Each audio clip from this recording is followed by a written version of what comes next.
ہم اپنا آج کا سبق شروع کرتے ہیں۔ اعوذ باللہ من الشیطان الرجیم، بسم اللہ الرحمن الرحیم۔ ولا اور نہ، ولا اور نہ، تلبسو ملاؤ، ولا تلبسو اور نہ ملاؤ۔ یہ لفظ لبسن سے ہے، لبس، لام با سین، لبس۔ لبس کا مطلب ہوتا ہے چیزوں کو مکس کر دینا، خلط ملط کر دینا، گڑ مڈ کر دینا۔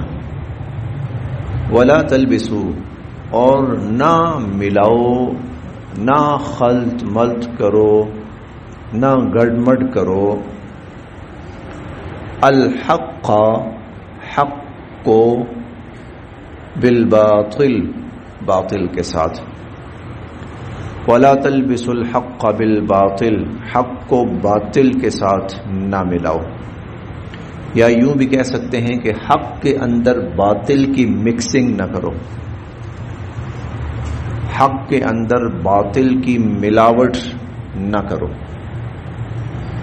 ولا تلبسوا الحق بالباطل، اور حق کو نہ ملاؤ باطل کے ساتھ، حق باطل کو خلط ملط نہ کرو۔ وَتَكْتُمُوا، یہ لفظ پہلے بھی آیا ہے، وَمَا كُنْتُمْ تَكْتُمُونَ، فرشتوں سے اللہ نے فرمایا جو تم چھپا رہے تھے۔ وَتَكْتُمُوا، اور نہ چھپاؤ، وَتَكْتُمُوا، اور نہ چھپاؤ، الحق حق کو، وَتَكْتُمُوا، اور نہ چھپاؤ، الحق حق کو، جبکہ انتم تم، تعلمون جانتے ہو، وَأَنْتُمْ تَعْلَمُونَ جبکہ تم حق کو جانتے ہو۔ وَلَا تَلْبِسُوا الْحَقَّ بِالْبَاطِلِ، حق کو باطل کے ساتھ نہ ملاؤ، وَتَكْتُمُوا الْحَقَّ، اور حق کو نہ چھپاؤ، وَأَنْتُمْ تَعْلَمُونَ جبکہ تم حق کو جانتے ہو۔ یہ تذکرہ چل رہا ہے یہود کا۔ یہود مخاطب ہیں براہ راست۔ اللہ تعالیٰ نے پہلے تو ان سے فرمایا کہ میرا تمہارا جو عہد ہے نا پورا کرو، تم اپنا عہد پورا کرو، میں تمہارا عہد پورا کرتا ہوں۔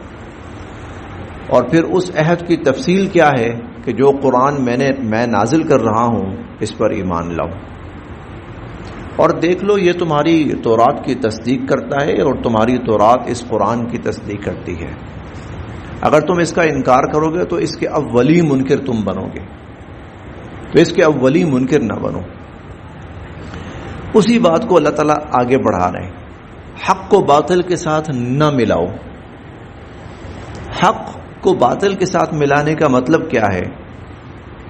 جب حضور علیہ الصلوۃ والسلام نے نبوت کا آغاز فرمایا، بلکہ اعلان فرمایا، آغاز اللہ تعالیٰ کی طرف سے ہوا، آپ نے اعلان فرمایا، تو لوگ اکثر ان کے پاس جاتے تھے، یہود کے پاس، کہ بھئی تم پڑھے لکھے ہو، تمہارے پاس کتاب ہے، تمہارے پاس نبی آئے، تو ذرا بتاؤ کہ یہ کیا ہے، یہ صحیح ہے یہ غلط ہے۔ اب یہاں یہ کیا کرتے تھے، کچھ بات صحیح کر دی، کچھ اس کے اندر جھوٹ ملا دیا۔ مثلا وہ کہتے تھے ہاں ایک نبی آنے تو تھے، ایک نبی آنے تھے، ہو سکتا یہ وہی ہوں، حالانکہ یہ ہو سکنے والی بات نہیں تھی، کنفرم تھا، ان کو انہیں کنفرم تھا۔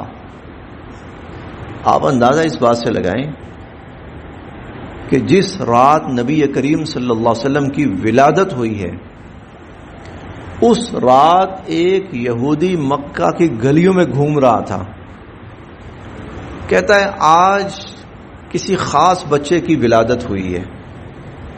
کسی نے کہا فلاں گھر میں بچہ پیدا ہوا، گیا دیکھا، کہا نہیں یہ نہیں۔ فلاں گھر میں بچہ پیدا ہوا، گیا دیکھا، کہتا نہیں۔ 3-4 گھرانے گھوما، بالآخر وہ حضرت عبد المطلب کے ہاں پہنچا. جب حضور علیہ الصلوۃ والسلام کو اس نے دیکھا، ابھی آپ بس پیدائش ہوئی ہے، چند گھنٹوں کے آپ بچے ہیں، ابھی دیکھ کے کہنے لگا یہی، کہتا آخری نبی آ چکے، آخری نبی آ چکے. جب آپ پر پہلی وحی نازل ہوئی اس وقت حضرت خدیجہ رضی اللہ عنہا کہاں لے کے گئی حضور علیہ الصلوۃ والسلام کو؟ ورقہ بن نوفل کے پاس. بڑے یہودی عالم، عیسائی بھی تھے اور یہودی بھی تھے، وہ عالم بڑے. انہوں نے جو سب کچھ دیکھا تو انہوں نے کہا کہ یہ وہی فرشتہ اترا ہے ان پر جو موسیٰ علیہ السلام پہ وہی لے کے آتا تھا، یہ اللہ کے نبی ہیں، نبوت اتر چکی ہے ان پر. اور پھر انہوں نے یہ بھی کہا کاش میں اس وقت زندہ ہوں جب ان کی قوم ان کو نکال دے گی.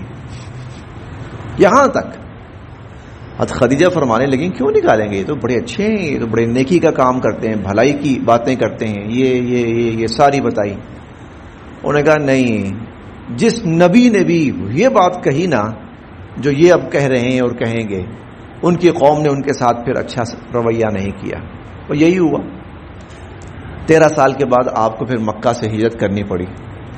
تو تم سب جانتے ہو. تو ان کے ہاں شک نہیں تھا، ان کے ہاں شک نہیں تھا. یعرفونہ کما یعرفون ابناہم، اس طرح پہچانتے ہیں جیسے اپنے بیٹوں کو پہچانتے ہیں. تو پھر ایسی بات کرنا جی ہو سکتا ہے وہی ہوں، آنے تھے ایک نبی. اچھا پھر اگر کوئی ان سے کہتا تھا کہ بھئی اگر یہ نبی وہی ہیں تو تم ایمان کیوں نہیں لا رہے؟ کہنے لگے نہیں، اصل میں ہمیں حکم نہیں ہے ایمان لانے کا، یہ تم لوگوں کو حکم ہے ایمان لانے کا. کیوں تمہیں حکم کیوں نہیں ہے؟ اصل میں ہم ہیں بنی اسرائیل، یعقوب علیہ السلام کی اولاد میں سے، تو ہم اس نبی پر ایمان لائیں گے جو یعقوب علیہ السلام کی اولاد میں سے آئے. اور یہ جو ہے نا یہ حضرت اسماعیل علیہ السلام کی اولاد میں سے ہیں، تو یہ اور خاندان کے ہیں، ہمارے لیے ان پر ایمان لانا ضروری نہیں ہے. وَلَا تَلْبِسُوا الْحَقَّ بِالْبَاطِلِ، حق کو باطل کے ساتھ نہ ملاؤ. وَتَكْتُمُوا الْحَقَّ، حق نہ چھپاؤ، حق کو نہ چھپاؤ. وَأَنْتُمْ تَعْلَمُونَ، جبکہ تم جانتے ہو. اور حق چھپانے کی بہت ساری مثالیں وہ آگے آتی رہیں گی. بہت سے مواقع پر انہوں نے حقیقت کو چھپایا، حق کو چھپایا، سچ کو چھپایا. جیسے مثال کے طور پر اگر کوئی زنا کرتا ہے تو اس کی سزا تورات کے اندر یہ تھی کہ اسے سنسار کیا جائے. انہوں نے اس کو بدل کر، تبدیل کر کے انہوں نے اپنی طرف سے رائج یہ کر دیا تھا کہ اس کا منہ کالا کر کے اسے گھمایا جائے. حضور علیہ الصلوۃ والسلام کے سامنے ایک معاملہ آیا. کیسا آیا؟ تو یہ کہنے لگے جی ہماری تورات کے اندر یہ لکھا ہوا کہ اس کا منہ کالا کیا جائے، تورات میں رجم کا حکم نہیں ہے. حضور نے فرمایا تورات لے کے آؤ. تورات لے کے آئے تو انہوں نے پوری کوشش کی کہ اس کو چھپائیں، جہاں رجم کا حکم ہے اس کو چھپائیں، پوری کوشش کی. حضرت عبداللہ بن سلام موجود تھے وہاں پر. انہوں نے کہا اللہ کے نبی ان سے کہو یہ عبارت پڑھیں. اب مجبور ہو گئے، پڑھنی پڑی تو پتہ لگا جی تورات کے اندر رجم کا حکم موجود ہے، تو تم کیوں چھپا رہے تھے اب تک؟ وَتَكْتُمُوا الْحَقَّ، حق کو نہ چھپاؤ. وَأَنْتُمْ تَعْلَمُونَ، جبکہ تم جانتے ہو. وَأَقِیمُوا، اور قائم کرو، الصَّلَاةَ، نماز. وَأَقِیمُوا الصَّلَاةَ، اور نماز قائم کرو. وَآتُوا، اور ادا کرو، الزکاة، زکات. یعنی صرف ایمان ہی نہ لاؤ، پیچھے کہا ایمان لاؤ، اور صرف ایمان لانا ہی کافی نہیں ہے بلکہ ایمان لانے کے بعد پھر نماز قائم کرو، زکات ادا کرو. ورکعوا، اور رکوع کرو، مع، ساتھ، الراکعین، رکوع کرنے والے، اور رکوع کرنے والوں کے ساتھ رکوع کرو. وَارْكَعُوا مَعَ الرَّاكِعِينَ، اور رکوع کرنے والوں کے ساتھ رکوع کرو. ان کی نماز میں رکوع نہیں تھا، ان کی نماز میں رکوع نہیں تھا. یہ رکوع کو اعتراض کا نشانہ بناتے تھے. جناب جی جو کتاب ہم پہ اتری ہے اس میں رکوع نہیں ہے, ان کی نماز ٹھیک نہیں ہے. اللہ نے فرمایا ورکعوا مع الراکعین, رکوع کرو, اور رکوع کرو رکوع کرنے والوں کے ساتھ. کیا تأمرون امر سے ہے, حکم دینا. اتأمرون کیا تم حکم دیتے ہو, الناس لوگوں کو, بالبر بھلائی کا, نیکی بھلائی, بر نیکی بھلائی. اتأمرون الناس بالبر کیا تم لوگوں کو نیکی اور بھلائی کا حکم دیتے ہو. وتنسون نسیان سے ہے, بھول جانا. وتنسون اور بھول جاتے ہو, انفسکم اپنے آپ کو. لوگوں کو بھلائی کا حکم دیتے ہو اور اپنے آپ کو بھول جاتے ہو. لوگوں کو کہتے ہو کہ اوروں کا مال کھانا جائز نہیں ہے, اچھی بات نہیں ہے, اور خود ڈٹ کے کھاتے ہو. لوگوں کو کہتے ہو سود کھانا ٹھیک نہیں ہے اور خود سود کھاتے ہو. لوگوں کو کہتے ہو کہ ایمان لاؤ کتاب پر اور خود کتاب کا انکار کرتے ہو. اتأمرون الناس کیا تم لوگوں کو حکم دیتے ہو بالبر بھلائی کا, وتنسون اور خود بھول جاتے ہو, انفسکم اپنے آپ کو. وانتم جبکہ تم, تتلون خود پڑھتے ہو, الکتاب کتاب, تم تو خود کتاب پڑھتے ہو. جن لوگوں کو تم نیکی اور بھلائی کا کہہ رہے ہو نا, وہ تو رات نہیں پڑھتے. ان کو تو تم نے جو بتا دیا سنا دیا انہوں نے سن لیا, اور جو تم نے بتا دیا انہوں نے مان لیا. تمہارا اپنا حال تو یہ ہے کہ تمہارے پاس کتاب ہے اور تم تو خود کتاب پڑھتے ہو. تمہیں تو لوگوں سے زیادہ عمل کرنا چاہیے, کیونکہ براہ راست حکم تم پڑھ رہے ہو. لوگوں کو تو تم سنا رہے ہو نا, لوگ تو تم سے سن رہے ہیں, لیکن اللہ کا حکم براہ راست تم خود پڑھ رہے ہو. تو تم پر تو پہلے لازم ہے کہ بھلائی کو اپناؤ, تم اس پہ چلو. اتأمرون الناس بالبر, یہ تو ایسے ہی ہے نا جیسے آئین کی تشریح اور آئین کے مطابق فیصلہ دیتا ہے جج. وہ جج جس کے سامنے آئین ہے, جس نے آئین کے مطابق فیصلے کرنے ہیں, اور وہ کہتا یہی ہے کہ آئین عدل کا حکم دیتا ہے, انصاف کا حکم دیتا ہے. لوگوں کو نہیں پتا آئین کیا کہتا ہے اور کیا نہیں کہتا, لیکن ان کو پتا ہے آئین کی شک نمبر یہ ہے, آیت کی شک نمبر فلاں یہ ہے, آئین کا پارٹ فلاں یہ ہے. خود وہ پڑھتے ہیں. اگر وہ ہی آئین کے خلاف چلیں گے تو قرآن کہتا ہے تم تو خود آئین پڑھتے ہو اور تم آئین کے خلاف جاتے ہو,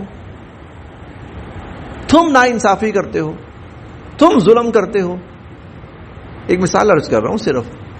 تو اتأمرون الناس بالبر, تم لوگوں کو حکم دیتے ہو بھلائی کا, وتنسون انفسکم اور اپنے آپ کو بھول جاتے ہو, وانتم تتلون الکتاب جبکہ تم تو خود کتاب پڑھتے ہو.